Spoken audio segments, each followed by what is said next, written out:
Olá, sejam todos bem-vindos a mais uma edição do Na Boca do Povo, o podcast número 1 da Serra da Ibiapaba. Hoje temos a alegria de receber não só um, mas dois convidados de nome já bastante conhecido aí no cenário político aqui no nosso estado do Ceará e procurando alçar voos ainda mais altos.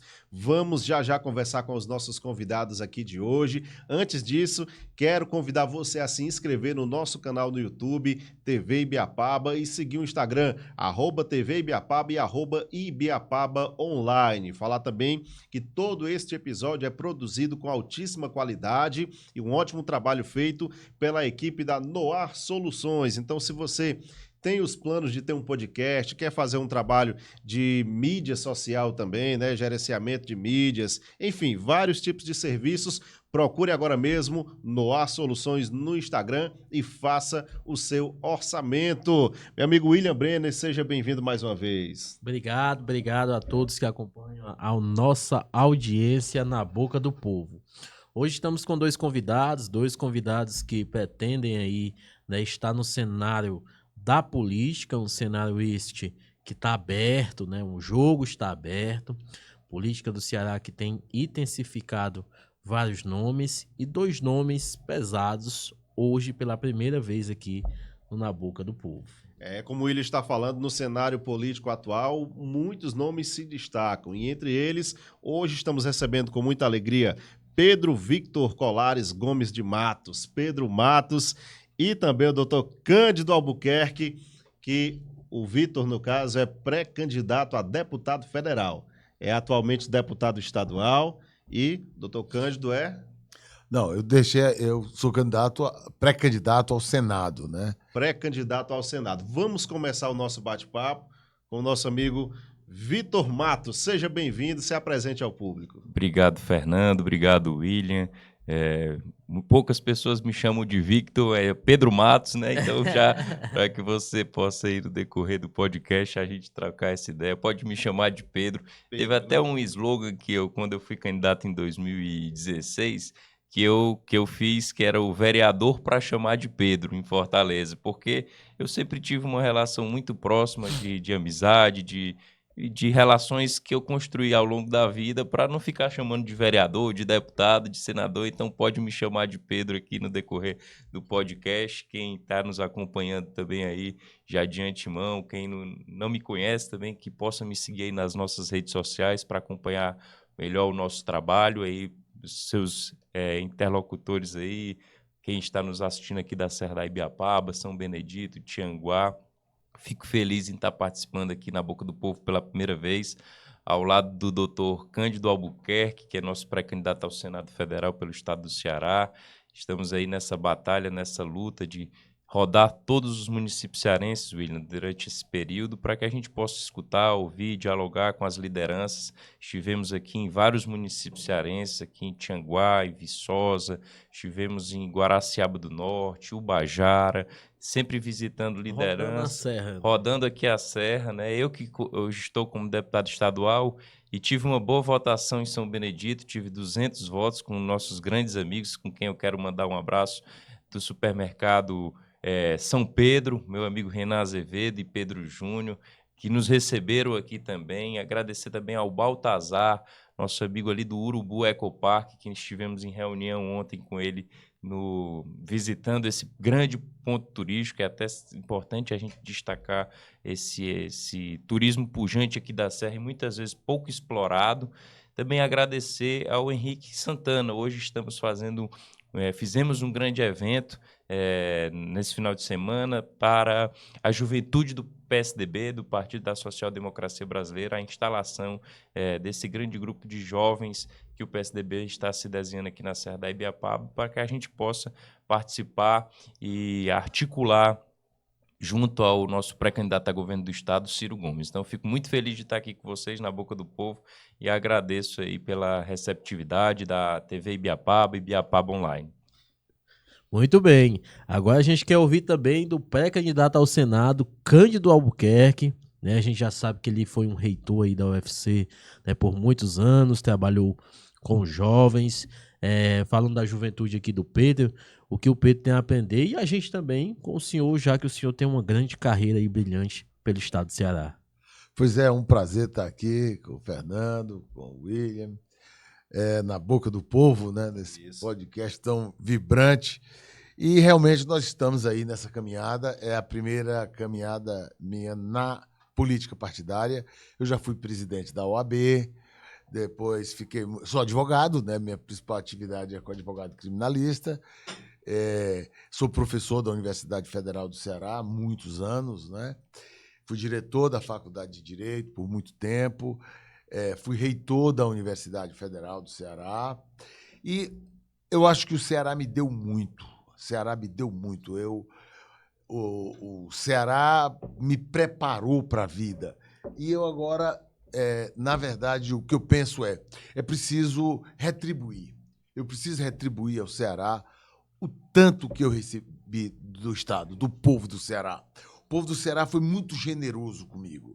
Então, diante disso, hoje eu sou uma pessoa realizada e, ao perceber esse movimento de mudança no estado do Ceará, movimento que eu vi, por exemplo, em 85, com a mudança, com a chegada do Tasso Gereissati, eu vejo agora pessoas jovens como Pedro Gomes de Mato, um político jovem que tem se destacado de maneira muito firme, tanto na Câmara de Vereadores como na Assembleia, ele envolvido nesse processo, um processo que é liderado pelo ex-ministro Ciro Gomes. Eu resolvi participar desse projeto e fui convidado a participar de maneira mais ativa, trazendo a minha experiência como ex-presidente da Ordem, como ex-reitor da universidade, como professor, como advogado. E eu, então, estou disponibilizando o meu nome como pré-candidato ao Senado. O Ceará precisa passar por uma mudança muito grande. Mesmo no interior, vocês estão sentindo muito fortemente, por exemplo, a presença das facções criminosas dominando as cidades, dividindo os territórios, vitimizando a população. E você não vê uma reação por parte do Estado. Nenhuma reação. O que se vê hoje é facção dividir território, desmoralizando a força, a autoridade policial do Estado. As facções chegaram ao ponto de expulsar o cidadão da sua casa. O cidadão trabalha para construir uma casa, para abrigar a sua família, mulher, filhos e tal. A própria mulher trabalha para abrigar seus filhos, seu marido, sua família, e chega a facção e toma a casa. Isso foge a qualquer marco civilizatório que você possa imaginar. Eu nunca imaginei que o Estado do Ceará, Pedro, um dia nós chegássemos, eu não imaginei viver para ver uma facção criminosa dominar o Estado do Ceará ao ponto de expulsar as famílias das suas casas, dominar as casas. Poder paralelo, né? O poder paralelo, aliás, o poder paralelo hoje é o do Estado, porque ele está com muito mais força. Veja, por exemplo, a desmoralização do Estado. Chegou a um ponto que tinha briga de torcidas organizadas. O Estado nunca conseguiu fazer nada. As facções chegaram lá e disseram, acabou a torcida organizada. No outro dia acabou, não teve mais, todo mundo renunciou. Isso mostra a falência do Estado. Isso mostra que nós não podemos continuar com o governo que está aí, porque ele não tem autoridade para proteger a população. Veja o problema da saúde. Se qualquer pessoa que na Serra tiver um acidente mais grave, ele vai ter que ser levado para Sobral. E a logística para fazer isso? Será que o povo da Serra merece isso? Não merece, claro que não merece. Portanto, esse um modelo de governo verdadeiramente participativo, onde se identifiquem os problemas nos locais onde ele ocorre e levando-se a solução para aquele local. É esse o projeto que o Ciro Gomes apresenta, é esse o projeto que nós estamos defendendo. E lá no Senado, olha o absurdo que está acontecendo, por exemplo, o Supremo Tribunal Federal invade as competências do Congresso Nacional e o Senado não faz nada. Hoje, quem mais legisla no Brasil é o Supremo Tribunal Federal. Desmancha a lei, faz lei do jeito que quer e não tem ninguém no Senado para abrir a voz. Qual é dos nossos senadores? Tem uma senadora aqui da Serra, Me diga o que foi que ela já fez em defesa das prerrogativas do Senado. Não tem nada. Absolutamente nada. Eu acho que nós não podemos viver nesse estado que nós estamos vivendo hoje, porque isso pode representar um arranhão muito grave na nossa democracia. Separação dos poderes, com cada poder, o executivo fazendo o seu, o parlamento fazendo o seu, o judiciário fazendo o seu, é fundamentado esse equilíbrio, essa harmonia entre os poderes que são independentes, respeitando o espaço do outro, eu acho que é fundamental. E eu acho que é isso que nós defendemos, esse novo Estado democrático de direito. É isso aí, vamos passar a bola agora pro Pedro, né? O Dr. Cândido fez aí um breve resumo do que se vive hoje a atuação do país. Eu costumo falar que eu sou isento, eu não gosto muito de puxar para um lado nem para o outro, mas é notório, né, que há um abuso por parte do Poder Judiciário, em sua mais alta corte, o STF. Eu juro que eu fiquei com medo com aquela busca e apreensão daquele jornalista do Maranhão. Aquilo ali me deixou muito preocupado, né? Ele estava investigando a família do Flávio Dino, né, que estava usando um carro do Tribunal de Justiça do Maranhão, e ali o STF mandou fazer uma busca e apreensão e ainda colocou ele no inquérito do famigerado inquérito das fake news, que eu acho, por mais que eu não seja formado em direito, uma aberração jurídica o inquérito durar mais de 7 anos. E eu concordo com o senhor, doutor Cândido, que para todo poder tem que existir um contrapesos, né? E vamos falar agora com o Pedro, né? Falar sobre essa caminhada aí, né? Da pré-candidatura a deputado federal, o que ele quer almejar, né? E se chegar lá, né? O que o Pedro, né, vai fazer diferente aqui da Alesse. Primeiro eu queria reforçar esse debate sobre a questão da insegurança pública no estado do Ceará. O que a gente vê hoje é as facções realmente dominando as comunidades, enfrentando de frente, indo ao encontro de frente, de fato, dos cidadãos de bem. Hoje, infelizmente, o jovem da periferia, das comunidades, do interior do estado, está vulnerável ao crime organizado, às facções criminosas. O que a gente vê hoje é a educação não conseguindo competir com o que o crime organizado está dando de possibilidades para a juventude no estado do Ceará. E, infelizmente, William, o que eu vejo também é o governo fechando os olhos para isso. Você tira pela própria peça orçamentária do governo do estado nos últimos anos. Em 2024, o estado teve uma previsão de R$ 630 mil apenas para a Secretaria de Juventude. No orçamento de 2026, já reduziu para R$ 427 mil. Ou seja, mostrando que o jovem, no final das contas, não é prioridade dentro do orçamento público. Enquanto você vê outras secretarias, outros órgãos com orçamentos milionários, o Detran, a ETICE, a própria Secretaria de Proteção Animal com um orçamento de R$ 25 milhões. Eu não quero dizer que não é prioridade a proteção animal, é prioridade sim, mas a gente não consegue enxergar isso como se fosse uma coisa normal. A gente não pode normalizar enquanto você está colocando na Secretaria de Juventude R$ 430 mil, você coloca na Secretaria de Proteção Animal R$ 25 milhões de reais, está errado, né? É uma inversão de prioridades no final das contas. Então, quando a gente vê eu convivendo diariamente na Assembleia Legislativa com outros deputados, e a gente vê essa peça orçamentária, doutor Cândido, a gente fica abismado, porque a prioridade nunca foi a juventude. Ou o governador não prioriza a juventude, ou ele não confia no secretário de juventude para executar as políticas públicas. Nós apresentamos um projeto na Assembleia para que a gente possa ter um radar, um diagnóstico do que está se desenhando dentro das políticas públicas de juventude no estado do Ceará. A gente não pode dizer, quando eu bati nisso, os deputados da base falaram que não, a política de juventude está transversal, está na Secretaria de Educação, o orçamento está indo na Secretaria de Ciência e Tecnologia. Mas será, de fato, uma política pública que está mudando a realidade do jovem? O jovem está conseguindo sair do colégio, da escola, com a oportunidade de gerar um emprego? Será se o jovem de São Benedito, do interior de São Benedito, está tendo a mesma oportunidade do jovem de Fortaleza?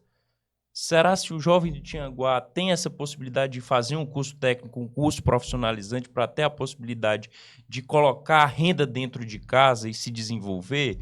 Ou a gente está se iludindo com alguns auxílios que o governo está promovendo ou trazendo, tentando trazer, e no final das contas a gente não está colocando o jovem no mercado de trabalho, o jovem não está empreendendo, o jovem não está tendo essa oportunidade de prosperar? É isso que eu quis trazer esse debate, eu tenho tentado trazer esse debate e que eu quero levar para a Câmara Federal. É um debate da oportunidade do jovem se inserir no mercado de trabalho de fato, de conseguir sair ali da escola, da faculdade, com uma oportunidade de se desenvolver, de produzir para o estado do Ceará. E a gente debateu o desenvolvimento econômico no estado.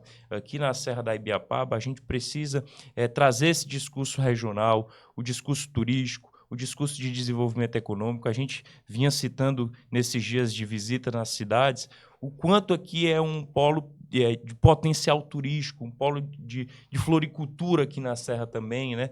O que a gente pode desenvolver economicamente para dar mais oportunidades para os jovens que estão vindo aí e que a gente consiga, no final das contas, vencer essa insegurança, vencer o crime organizado para tirar o jovem, dando a possibilidade dele realmente se desenvolver e produzir e ter as oportunidades que eu tive. O doutor Cândido falou uma coisa que eu também sou muito grato por eu ter tido a oportunidade de ter uma educação de qualidade. Aí a educação de qualidade é que faz o jovem ter conhecimento e se transformar e prospectar possibilidades.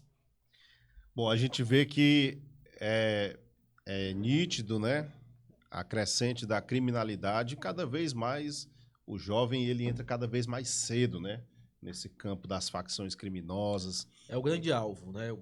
O público o mais alvo vulnerável das facções é o público dos 14 aos 25. E se não tiver políticas de incentivo aos jovens, infelizmente o jovem, principalmente o jovem que vive em áreas periféricas, ele não vai ter outras opções, né? E muitas das vezes a criminalidade oferece algo que para ele momentaneamente seria atrativo e ele acaba se iludindo com aquela situação e às vezes entra por curiosidade e infelizmente a gente vê jovens cada vez mais cedo se envolvendo no mundo do crime e perdendo suas vidas, doutor. Se você me permite, o Estado sinaliza muito mal na área do combate ao crime organizado. Deixa frouxo? Não, pelo contrário, vai além disso. Vamos dar 2 exemplos aqui. O ex-prefeito Choró, Bebeto do Choró, ele foi preso, tem prisão preventiva decretada, ele está foragido, ninguém prende esse rapaz. Você sabe qual é o partido que ele é? Ele é do PSB. O PSB é da base do governo Elmano. Você sabe quem é que preside o PSB no Ceará? Não, Eudoro Santana, pai do Camilo Santana, que é o ministro da Educação e senador pelo Ceará. Bebeto foi expulso do partido? Não foi expulso do partido. Olha a relação, olha a sinalização, como é ruim. A sinalização é muito ruim. Você tem fala um enfrentamento. em termos de leniência. De leniência. Há uma aceitação de uma normalidade. Não, eu acho que está, de certa forma, contracenando essa cena trocada aí. Olha o caso de Santa Quitéria. O caso de Santa Quitéria é pior. Também do PSB, o prefeito. Foi caçado, preso com R$1 milhão, levando para uma facção. Está preso. De qual é o partido? PSB. PSB é da base do governo. Quem foi que foi eleito no lugar do prefeito que foi preso e foi caçado? O filho dele. Você tá entendendo como a sinalização... E com o apoio do governo. Com o apoio do governo. Bem lembrado pelo deputado Pedro Matos. Com o apoio do governo. Mesmo sabendo sabendo do envolvimento. Olha, o pai preso, caçado por envolvimento com facção. Aí botam no lugar quem? O filho do mesmo partido.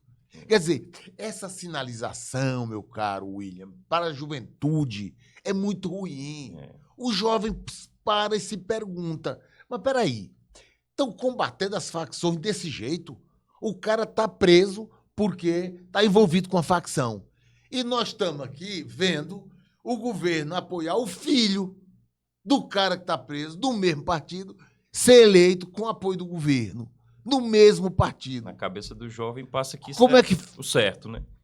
O jovem de 15, 16, 17 anos que está formando está tendo sua educação formada, está tendo ali o início da sua carreira, digamos assim, possivelmente profissional, ele enxerga isso como um aceno, de fato, do governo para o... É um sinal trocado muito ruim. O Pedro Matos, que é um rapaz brilhante, captou isso aí e transmitiu muito bem para os nossos ouvintes.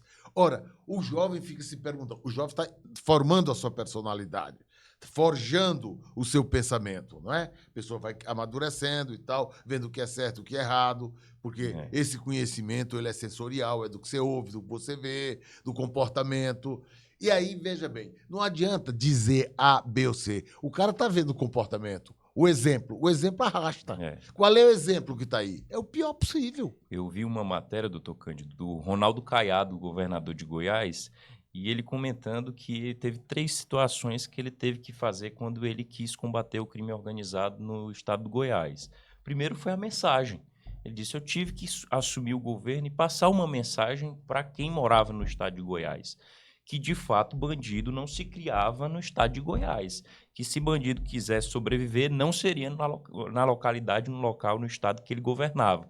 Então, essa era a mensagem que ele vinha passando desde o primeiro dia de governo. E a mensagem que o governo do estado está passando aqui é exatamente o inverso.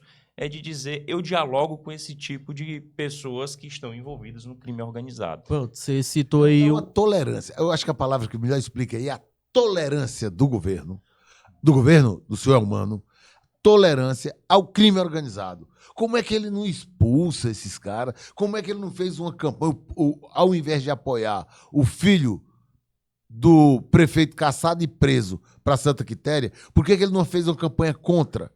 Não é para defender o jovem? Não é para combater o crime? Faça uma campanha contra. Pelo contrário, apoiou. Isso é uma sinalização horrível. Até porque isso também é triste. Tinha o Partido dos Trabalhadores com um candidato lá em Santa Quitéria, né? Existia... Era a Lígia. A Lígia Protásio. E vamos contrastar aqui um cenário. Vamos lá. O Piauí, ele é governado pelo PT. Mas o Piauí se combate facção. Eu vejo o delegado lá, Charles Pessoa, prende, mostra, diz que faccionado não se cria, e eu não vejo uma atuação igual aqui no Ceará. Pelo contrário, se a gente quiser uma entrevista, a burocracia, meu amigo Fernando, como policial. Enorme, enorme. Muitos policiais são até proibidos de dar entrevista à imprensa. A gente não sabe o motivo certo, mas imaginamos, né?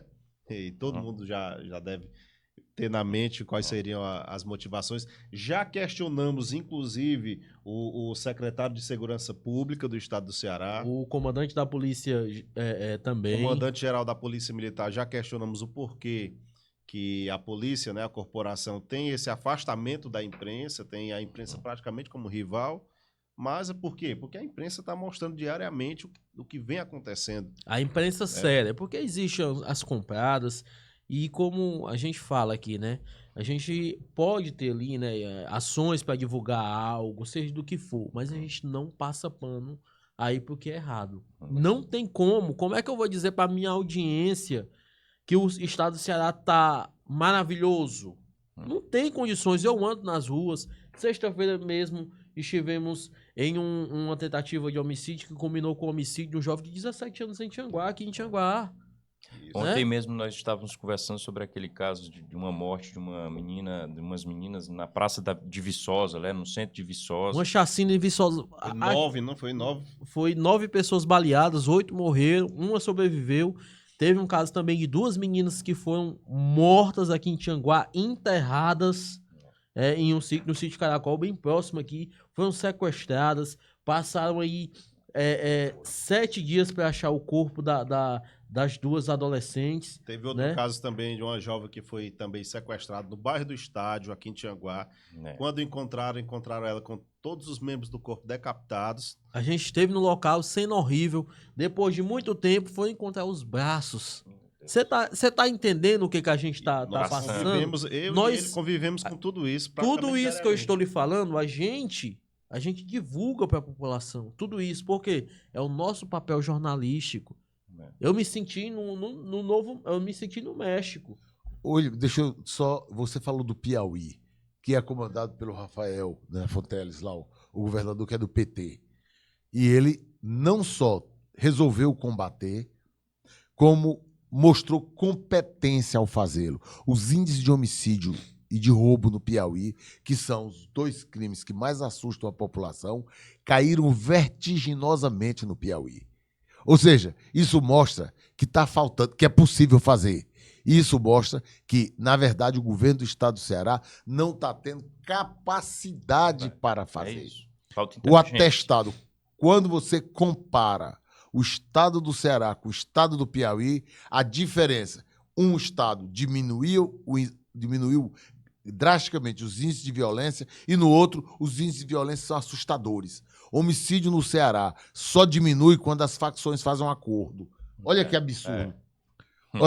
Olha que absurdo. Quer dizer que ainda tem briga de torcida organizada no Ceará? Por quê? Porque as facções acabaram.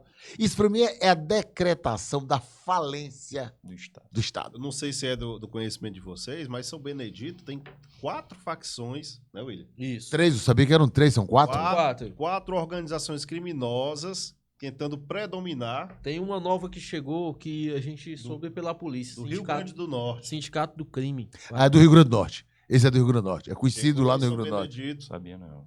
E aí a gente tem, inclusive, o Capitão Dantas, né, lá em São Benedito, que vem comandando aí a 2ª CIA do 27º Batalhão. Foi até ameaçado. Foi ameaçado pelo CV, inclusive, Foi ameaçado por ter de morte. postado vídeos dos faccionados apagando as pichações, pegou os criminosos e levou para apagar as pichações que eles mesmos... Eu vi essa cena. Então isso viralizou no Brasil inteiro.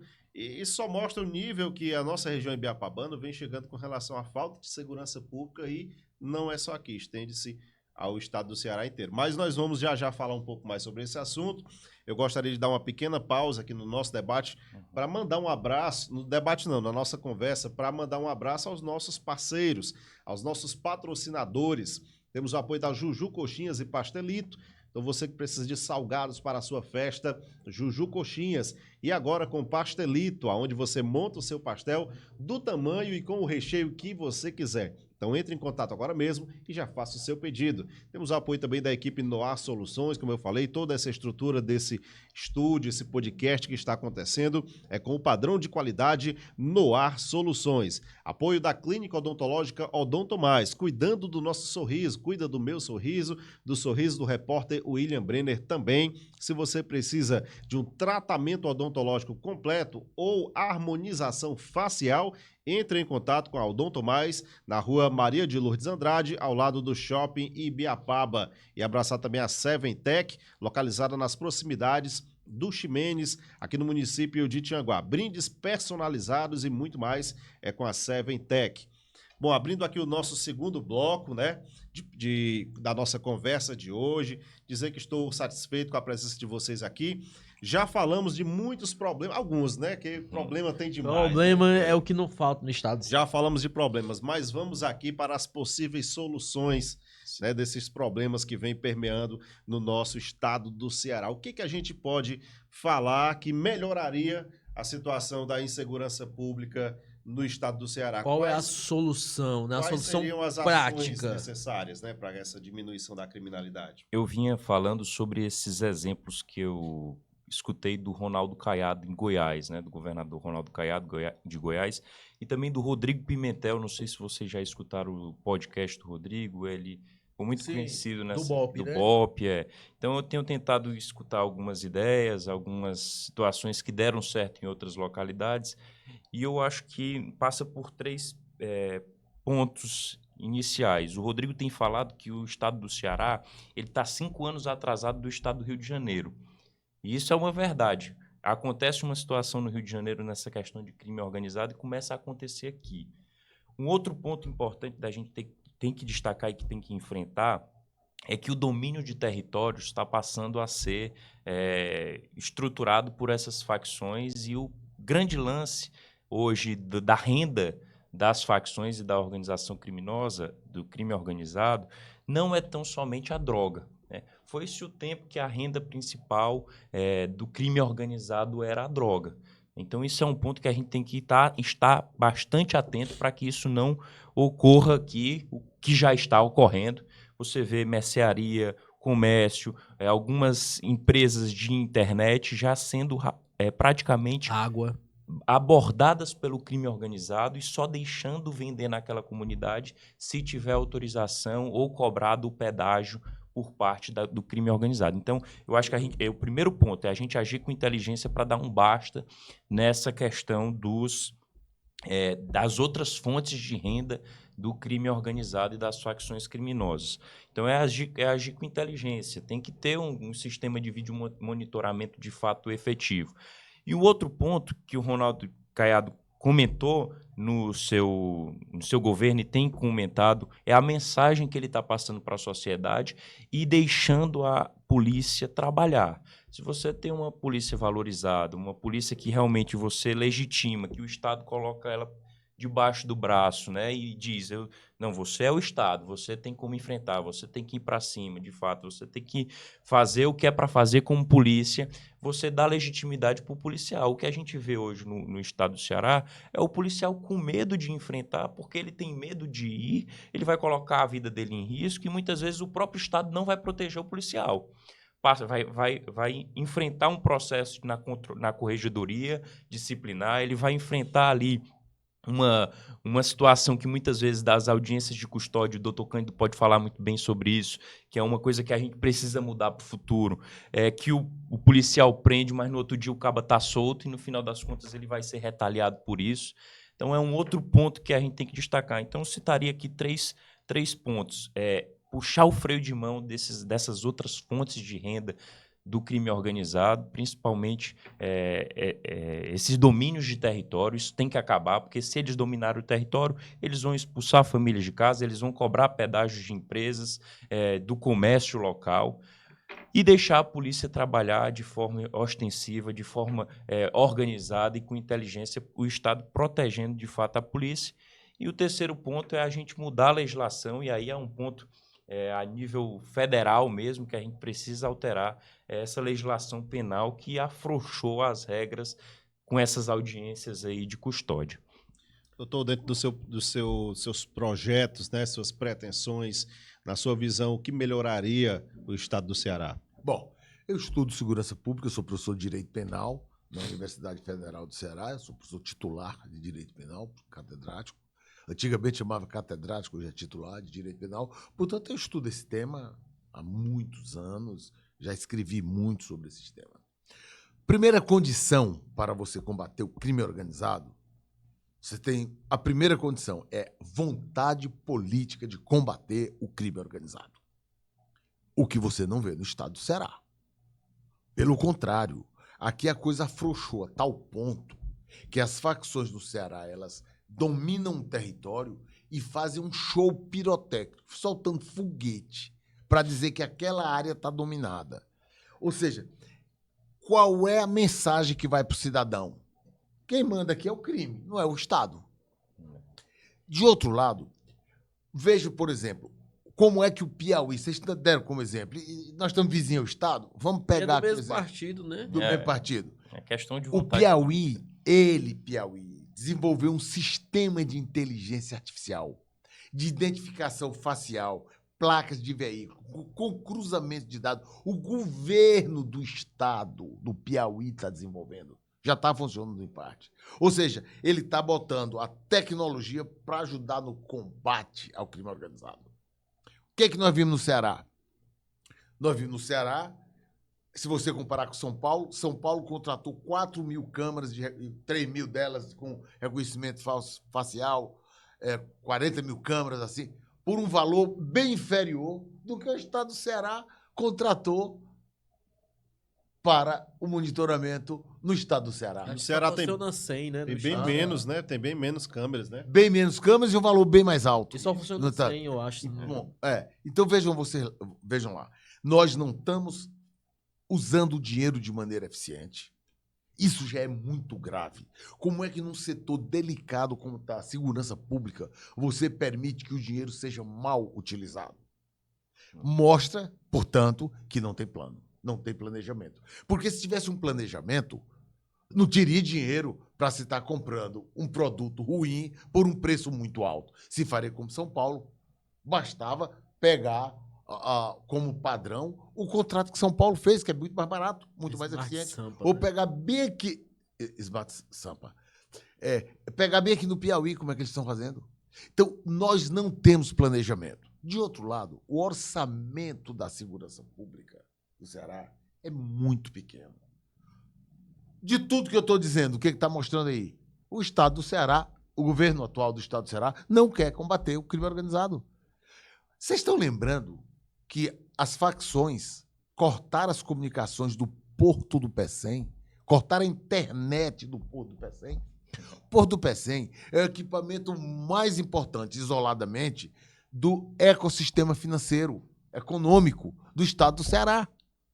E as facções, isso que o Pedro colocou aqui, Pedro Matos colocou, o deputado Pedro Matos colocou com muita proficiência, veja lá, as facções hoje não estão mais vendendo droga como sua atividade principal. Eles estão distribuindo internet, energia, gás. Estado paralelo, né? É o Estado paralelo. Isso aí, de certa forma, é mais fácil de combater do que combater o tráfico de droga. Porque o tráfico de droga, obrigatoriamente, ele é clandestino. A distribuição de energia, de gás, de água, não pode ser clandestina. E o Estado não consegue combater? Quer dizer, qual é a vontade que, de fato, o atual governo do Estado do Ceará tem para proteger a população? Porque nós temos que verificar que as principais vítimas são as pessoas mais vulneráveis, as pessoas mais pobres. São as casas dessas pessoas, que a facção toma. É essa pessoa que é obrigada a comprar o sinal de internet da facção. Porque eles não conseguem fazer isso nos bairros nobres, nem aqui em Tianguá, nem em São Benito. Eles fazem isso na periferia. É lá que o cara que vende gás vai ter que dar uma parte do dinheiro dele para a facção. Quer dizer, é preciso ver que essas pessoas são as mais vulneráveis. É para elas que o Estado tem que olhar. Mas não está olhando. Na verdade, a maneira como o Partido dos Trabalhadores, isso aqui é uma crítica política que eu faço ao partido, gosta de aparelhar o Estado. Estou dizendo que eu fui reitor da universidade e quando eu assumi, vinha saindo do PT, quer dizer, eu fui reitor depois de um período em que pessoas do Partido dos Trabalhadores, simpatizantes, PT, PCdoB, PSOL, estavam na reitoria, e eu vi aquele aparelhamento. E faz um aparelhamento sem que tenha uma busca técnica para saber se a pessoa está apta para aquela função. É só a questão. Só se administra com amigos, então bota os amigos nos lugares. Não é assim. E quando a gente trata de segurança pública, que o dinheiro será sempre finito, não haverá nunca sobra de dinheiro em segurança pública, pela própria complexidade das relações humanas, você precisa fazer com que esse dinheiro brote resultados. É preciso que os resultados surjam com pouco dinheiro que se tem. Essa compra dessas câmeras de monitoramento, fotomonitoramento do Ceará, para mim isso é o maior escândalo que possa existir. Porque você está pegando um dinheiro que é pouco e usando mal. Não tem sentido. Todos os estados estão conseguindo fazer isso, nós não. De outro lado, nós temos a FUNCAP. A FUNCAP FUNCAP é uma fundação de apoio ao desenvolvimento tecnológico do estado do Ceará. Eu me relacionei muito bem com ela enquanto fui reitor. Eu estava todo dia lá na porta batendo, cobrando para se fazer tecnologia. A FUNCAP recebe, em média, 126 milhões de reais por ano. É muito dinheiro. Vai ver o que a FUNCAP entrega? Entrega muito pouco. Quase nada. Tanto que já várias pessoas tentaram extinguir a FUNCAP, tirar o dinheiro de lá. Eu acho que você deve dar eficiência. A FUNCAP deve apoiar as universidades, as empresas de tecnologia, para que a gente possa, a um custo barato, com esse dinheiro que está lá, a gente desenvolver a tecnologia que vai nos ajudar a combater o crime organizado. Sistema guardião para cruzamento de informação de internet, telefone, etc. Isso é que nós precisamos. Porque é assim que o Piauí está conseguindo. É assim, olha o Rio de Janeiro. O Rio de Janeiro deu uma diminuída na violência grande. Olha o estado do Goiás, resolveu. São Paulo. Olha São Paulo, Paraná, Santa Catarina. O crime organizado só está mandando no Ceará, completamente só no Ceará. Eu não estou dizendo que nos outros estados não tem crime organizado. Tem crime organizado. Mas não com a ação tão escancarada como se tem aqui no estado do Ceará. E a gente vê... na verdade, a gente vê um estado completamente, William, desorganizado. Veja você lá. Você falou sobre aquela história do jornalista lá do Maranhão que estava investigando a família do Flávio Dino. O que foi que o Supremo Tribunal fez? Ameaçou. Aquela atitude do Alexandre de Moraes de fazer a busca e a pressão na casa dele foi para intimidá-lo. Intimidar vocês também. Foi para intimidar a imprensa. Ou um tapa na cara da democracia. Da democracia. Exatamente, um tapa na cara. Eu acho que vocês, jornalistas, sim, vocês, homens de comunicação, devem ter se sentido inseguros. Peraí, pô, amanhã pode acontecer na minha casa. Ao invés de se investigar, bom, houve isso, vamos investigar. Se tiver culpado, tem que punir. Se usou indevidamente o carro, tem que punir. Tem que reparar o Estado, devolver o dinheiro. Não, se faz o quê? Numa atitude inadmissível no Estado democrático. O que é que se fez? Foi se intimidar. Agora, o Supremo Tribunal Federal praticar um ato que a população receba como intimidatório, isso é inaceitável. Absolutamente inaceitável. Isso mostra que nós estamos em rumo, que o nosso Senado da República não vem cumprindo seu papel. O que me anima hoje a ser pré-candidato ao Senado é exatamente a omissão do Senado. O Senado é o único órgão previsto na Constituição para fiscalizar, para fazer correição no Supremo Tribunal Federal. É a história do pesos e contrapesos. Quem faz o contrapeso no Supremo não é o Executivo. Não, são os governadores. É o Senado da República. Tem gente que fala até dos Estados Unidos, olha. Então, veja lá. O que nós precisamos hoje é ter um Senado que reconheça a sua competência e que não permita que a sua competência seja usurpada. Olha, esse inquérito das fake news. Como é que o Senado não já acabou com isso? É o único órgão que pode acabar com o inquérito das fake news, que vem desafiando o Estado democrático de direito, é o Senado da República. E o senhor Davi Alcolumbre não tem feito nada. Eu, ultimamente, tenho defendido a cassação da presidência do Davi Alcolumbre. Ele não pode, tem que ser retirado da presidência do Senado pelo mal que ele está fazendo ao Brasil. Aliás, o Rodrigo Pacheco, lá atrás, que é advogado, também cometeu esse pecado da omissão com relação aos abusos do Supremo Tribunal Federal. No caso do Rodrigo Pacheco, ainda é mais grave, porque ele tem vontade de ser ministro supremo. Ele é advogado, foi conselheiro federal, eu também fui conselheiro federal da OAB, além de presidente da OAB Ceará, eu fui conselheiro federal. Então, eu acho que quem tem essa formação tem que ter essa responsabilidade. O cidadão comum quer ouvir o seguinte: bom, por que está se dizendo que está tendo um abuso do Supremo Tribunal Federal? Não tem ninguém no Senado hoje com a formação jurídica para dizer, olha, o abuso se dá por isso. Porque, por exemplo, o ministro instaurou esse inquérito, o Toffoli instaurou o inquérito das fake news e indicou o Alexandre de Moraes para presidi-lo. Está errado sob todos os aspectos. Primeiro, porque o Supremo não podia ter instaurado o inquérito. Quem pede para instaurar o inquérito é a Procuradoria-Geral da República. Em segundo, ele rasgou um princípio fundamental da democracia, que é o princípio do juiz natural. O juiz é por distribuição. Qualquer pessoa que comete um crime aqui em Tianguá, ele sabe quem vai julgá-lo. Ele já sabe, porque é previamente estabelecido. Não pode escolher depois. Não pode escolher depois. Então, como é que o Supremo Tribunal Federal desrespeita o princípio do juízo natural? Lá são 11 ministros que distribuem o processo para quem cair. Ele não, ele escolheu. Então, tudo que decorreu do inquérito das fake news, na minha opinião, é nulo. Tem um vício de origem e é nulo. Essa busca e apreensão lá no Maranhão é nula. O Alexandre de Moraes escolhe o que ele quer julgar. Isso é um absurdo. E o Senado da República está calado. Então, é esse cenário que precisa ser mudado para que a gente volte a ter e respirar o ar da democracia, do Estado democrático de direito e da justiça plena.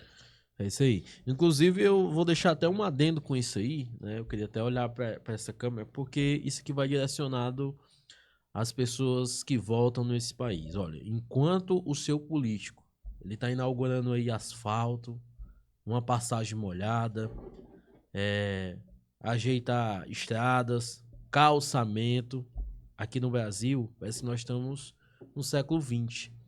Os chineses, japoneses, os coreanos da Coreia do Sul, os europeus, os americanos estão fazendo avanços tecnológicos, avanços na ciência, querendo uma vacina para combater o câncer, e nós aqui tendo que ir em inauguração de asfalto ou de passagem molhada. Olha o quanto esse país aqui é atrasado, gente.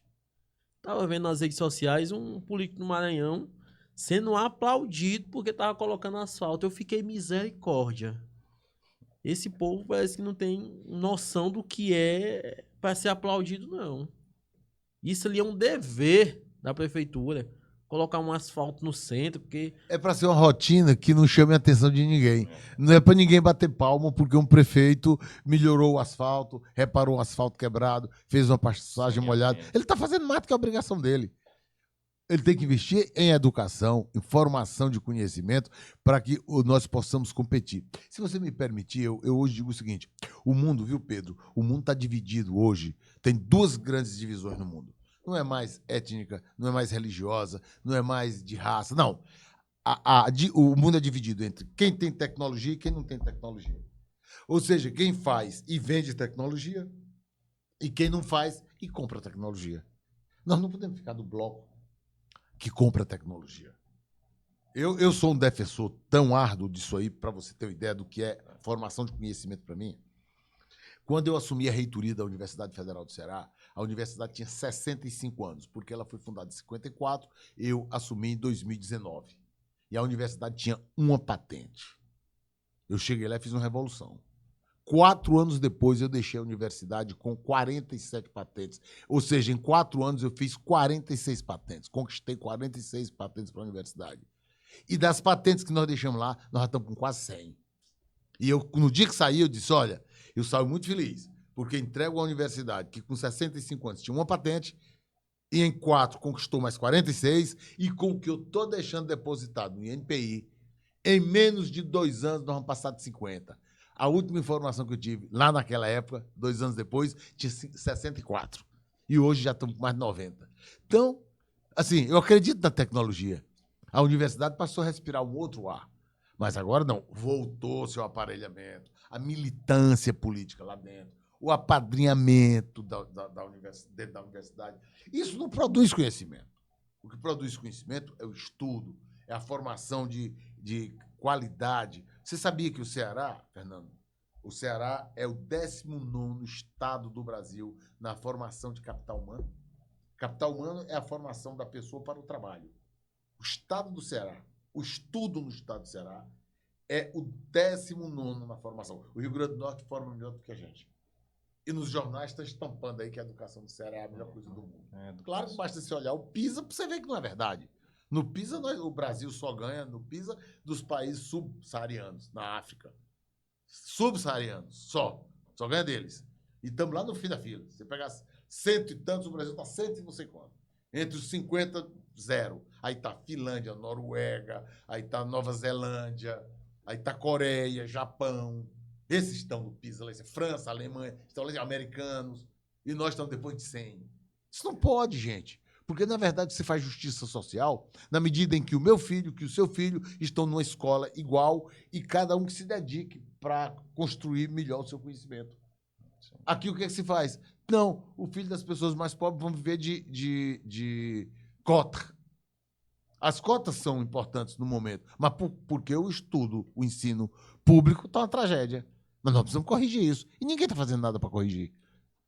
O aluno no Brasil ele só é avaliado no 5º, no 9º e no 3º ano do ensino médio. Na França, ele é avaliado todo ano. O aluno do primeiro só vai para o segundo ano se no final do ano ele tiver o que eles chamam de competências, ou seja, tiver todo o conhecimento do primeiro ano para ir para o segundo. Só vai do segundo para o terceiro. É assim que se faz a educação. Eu, inclusive, já conversei isso com o Ciro, que a gente tem que implantar no Ceará para dar... Porque aí você vê, se o aluno não está aprendendo, é a metodologia que está errada, é o professor que não está capacitado, os livros estão desatualizados, ou porque o aluno tem um problema de visão, problema de audição, que não consegue acompanhar a aula. Você tem que ter parâmetros de aferição.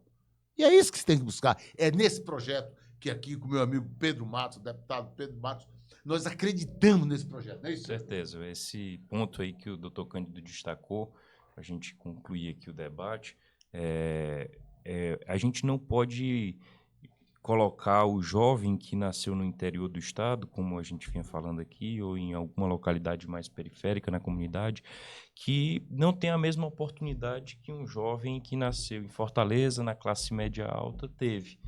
Isso, infelizmente, é o que me move para a gente tentar mudar essa realidade. Eu tento todo dia pensar em políticas públicas e situações que a gente possa trazer oportunidades de fato, que mudem a realidade da vida do jovem. Porque o que a gente vê hoje é uma formação da educação que o jovem não admira, que o jovem não quer estar perto, não quer estar mais dentro da escola, ele está pensando em outras realidades, em outras situações. A nossa escola hoje não está formando o jovem para os empregos da atualidade, para os avanços da inovação e da tecnologia, para que o jovem possa empreender. Essa é uma realidade. Eu cito sempre esse exemplo que... Há 2 anos, quando eu estava como vereador de Fortaleza, eu falei que iria fazer alguns cursos de profissionalização em parceria com o Sistema S, o Sebrae, e tive apoio à época, junto com a Secretaria de Desenvolvimento Econômico. E a gente fez alguns cursos que tiveram alguns engajamentos de 15, 20, 30 jovens ali no máximo. Quando eu fiz o curso de marketing digital, era mais de 100 jovens ali de fila de espera querendo e se interessando por aquele curso de capacitação. Então, se a escola não estiver conectada com as novas oportunidades do futuro e as novas oportunidades do presente, nós não vamos ter a aderência do jovem na formação e na capacitação, buscando novas tecnologias, e nós vamos continuar perdendo o jovem, infelizmente, para o crime organizado. Bom, foi um prazer receber vocês aqui, né? Estou muito feliz, muito satisfeito com as vossas presenças. Dizer que venham mais vezes, né? O nosso espaço está aberto.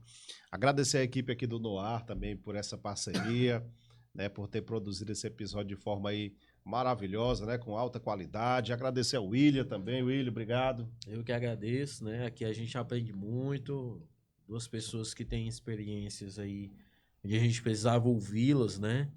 E o Dr. Cândido aí é um homem preparadíssimo, viu?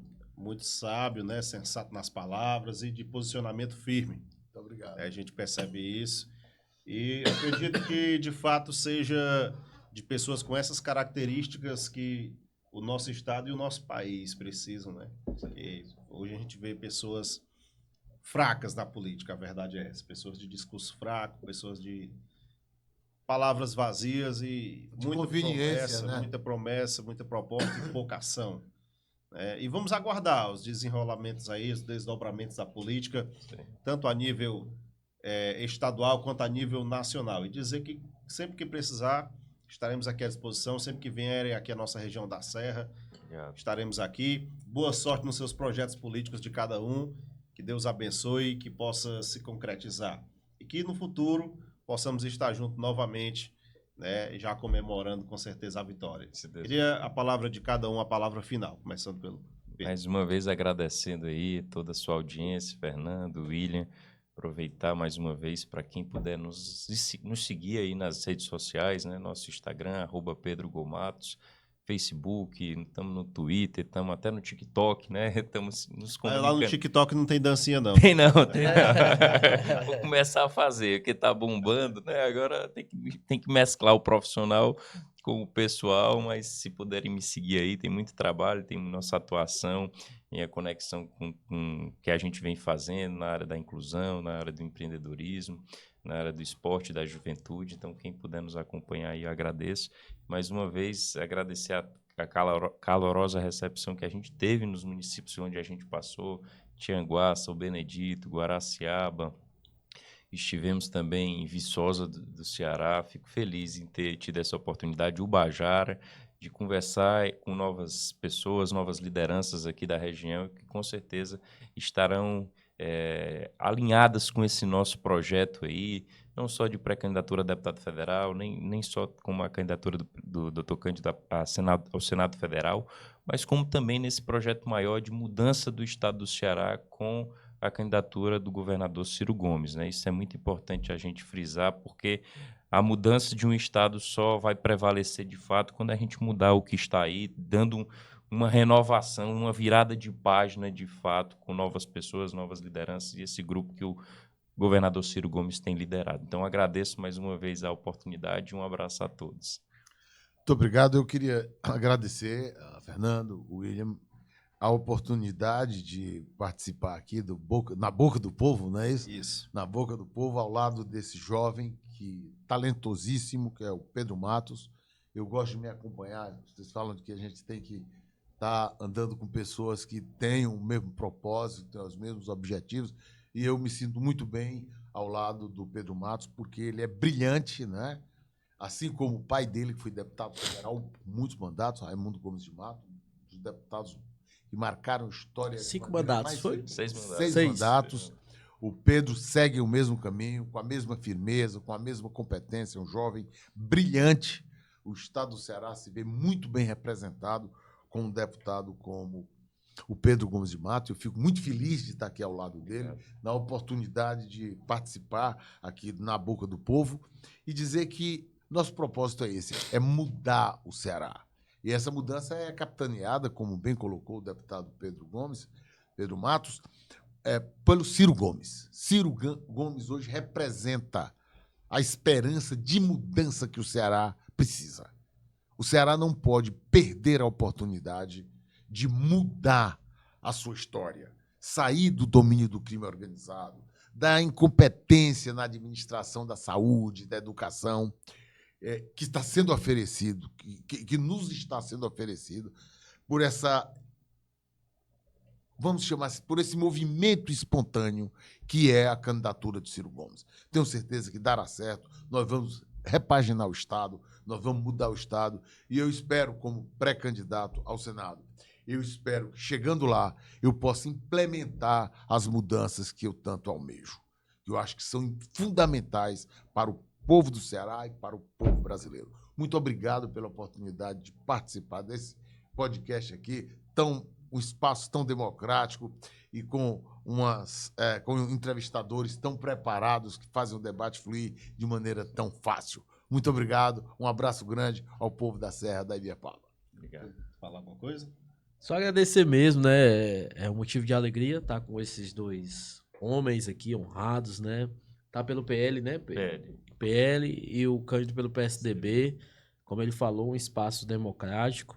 Aqui a gente ouve direita, esquerda, centro. A gente nunca vai pender para lado nenhum. A gente sempre escuta, né? E aqui, quem decide, quem absorve, quem julga, quem critica, quem faz elogio é o nosso público, não é isso?